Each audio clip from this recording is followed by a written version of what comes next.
हम पढ़ रहे हैं व्हाट टू डू बिफोर है पहला, जैसे मैंने आपको पहले बोला कि कंस्ट्रक्शन सही करनी चाहिए, इसमें जो एनडीएमए उनके प्रिंसिपल्स फॉलो करने चाहिए।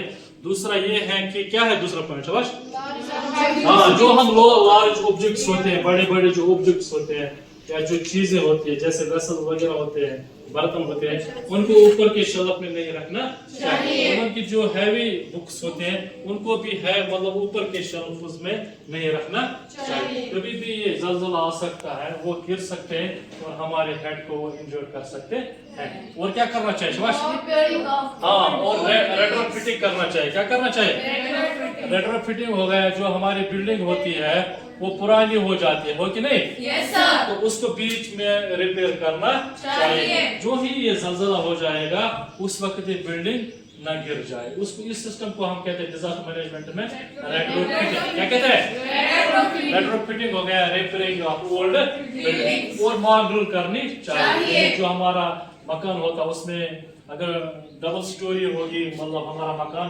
अगर हम ऊपर के कमरे में उस वक्त सो रहे होंगे, हमें पता होना चाहिए हम मतलब उस वक्त अगर बिजली भी नहीं होगी हम नीचे कैसे आ सकते हैं। तो ये कुछ स्टेप्स है जो हमें फॉलो करना चाहिए बिफोर अर्थक्वेक। तो ड्यूरिंग अर्थक्वेक पे सबसे पहले क्या करना चाहिए, what to do during an earthquake? सबसे पहले remain calm and ensure others to be calm। सबसे पहले हमने घबराना नहीं और दूसरों को भी थोड़ा सा हौसला देना।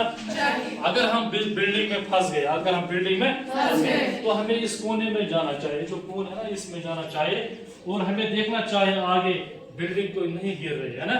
तो क्योंकि ये जो कोन होता है ये स्ट्रॉन्ग माना जाता है। क्या माना जाता है? स्ट्रॉन्ग। इसी तरह अगर हम गाड़ी में होंगे तो बेटर है हम उस गाड़ी को रोक ले फिर नीचे आ जाए, ठीक है ना। और ओपन स्पेस में हमें जाना चाहिए ड्यूरिंग अर्थक्वेक, ठीक है ना। Yes sir. और उसके बाद जो आज हम पढ़ रहे थे बेटा what to do after an earthquake, what to do after an earthquake. इसमें सबसे पहले जो मर गए तो मर गए, उनको हम जिंदा नहीं कर सकते, मत कर सकते, लेकिन जो इंजर्ड पीपल है, जो जख्मी हुए हैं, उनको हम बचा सकते हैं, उनको हम बचा सकते हैं। ये हमारा इखलाकी फर्ज बनता है, हम उनको थोड़ा सा फ्लूइड दें। अगर हमारे हाथ में जितना भी हो सके हमें करना चाहिए और इन इंजर्ड पीपल जो है उनको बचाने की कोशिश करनी चाहिए। और दूसरा हमने चेक फॉर फायर, अगर कहीं पे आग लगी हो उसको बुझाने की कोशिश करनी चाहिए। उसके बाद अगर एप्लायंसेस जो घर में होते हैं, गैस सिलेंडर या बाकी जो एप्लायंसेस हैं उनको भी चेक करना है कहीं पे कुछ लीक मत हो रहा है।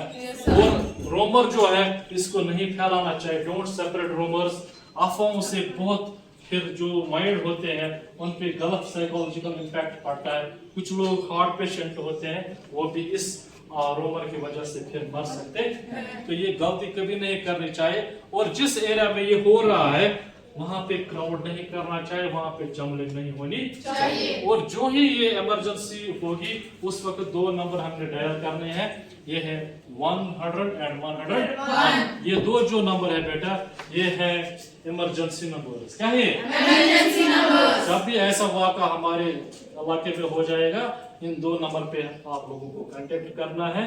तो जो मतलब फायर सर्विस वाले होंगे या जो भी उस वक्त जो भी कंसर्न डिपार्टमेंट होगा वो हमें बचाने के लिए आ जाएंगे। और इसके अलावा हमें वॉलंटियर होना चाहिए, हमें अपने आप को तैयार रखना चाहिए। अगर कहीं पे कुछ गलत हो रहा है हमें उस वक्त सामने आना चाहिए। Hope you understand. Yes sir.